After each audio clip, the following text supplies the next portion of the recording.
All right. We are back here at Song of the Day, coming to you from the Rock Cave. I'm your host, Mark Pierce. It's Friday. You know what that means. Say it with me.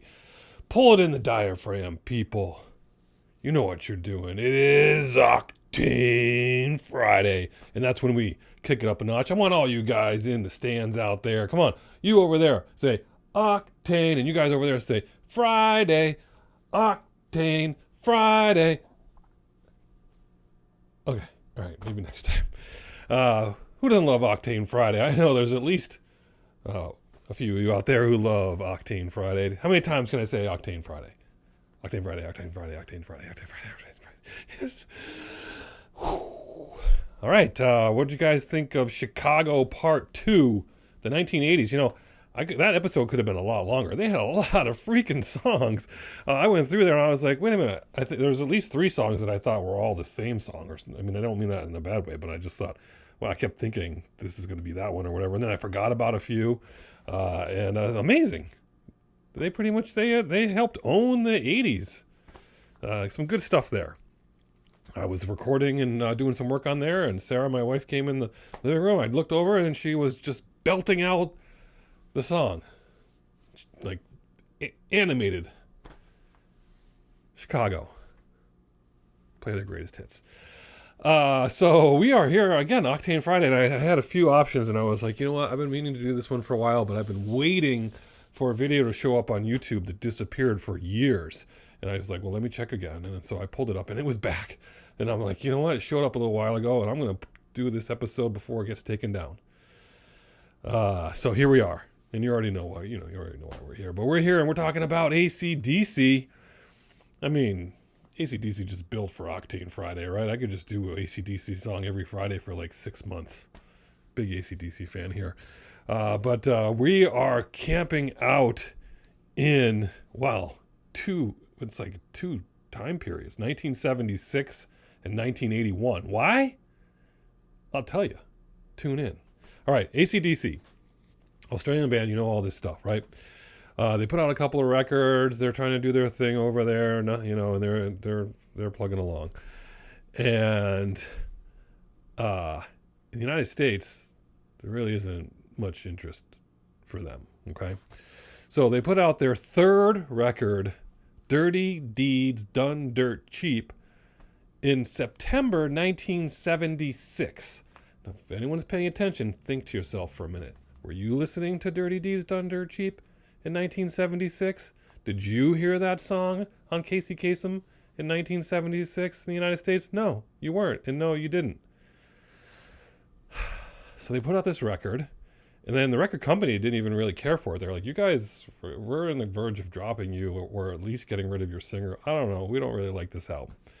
But somehow they managed to push it through. And they did a little tour, their first tour of Europe, Australia, New Zealand, and that's, they did the first tour of the UK, but they released this record in Europe, Australia, and New Zealand only.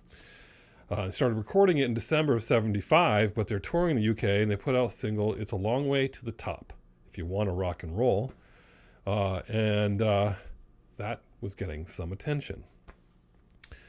So they're working on this record. In the meantime, in the United States, somehow or another, 1976, they release High Voltage, which is a combination of their first couple of records, High Voltage and TNT. So that's recycled stuff from them in the United States in 76. And that's a great record. I love that record. It's got the title track, rock and roll singer, TNT. I sing that song all the time, just randomly to this day. The Jack. What other song is there about an STD that's better than that one? Livewire, great stuff. They even put out Highway to Hell in 79 in the United States. With this record, Dirty Deeds is not out in the United States. And then what happens? Bon Scott dies. They put out Back in Black with new lead singer Brian Johnson in 1980. That record, of course, one of the best-selling records of all time. I think it sold like 50 million copies all over the place. Huge success. And that is when they decide, hey, people like this band. Let's put out this record in the United States. And they release Dirty Deeds Done Dirt Cheap in America in 1981. 5 years later. That's when we hear it. I mean, you might have had your hands on an import if you knew where to get one, but there weren't very many record stores that were doing that. But that's when I heard Dirty Deeds Done Dirt Cheap on American Top 40. Although for some reason I didn't know what he was saying. I thought it was Dirty Deeds Done Dirt G. Done Dirt G. I don't know what he was saying. But 3624368A? Well, Norman and Marilyn White out of Illinois had a problem with that. They sued the band for $250,000 because that was their phone number. 3624368. Getting all kinds of prank calls. Remember prank calls? Good times. But anyway, that's when I remember this record. And this record has some great songs on it. The title track, one of their most famous tracks. This is their third top selling album of all their albums. Problem Child, great song. Squealer, Ride On, a blues song. I think that was later on also included in Stephen King's Who Made Who soundtrack. Jailbreak. But then there's this song, Big Balls. You don't hear about this song anymore, do you? You have to be our age to know about Big Balls from ACDC. Just a song about a great event planner. He's just itching to tell you about his skills planning these things, because some balls are held for charity and some for fancy dress.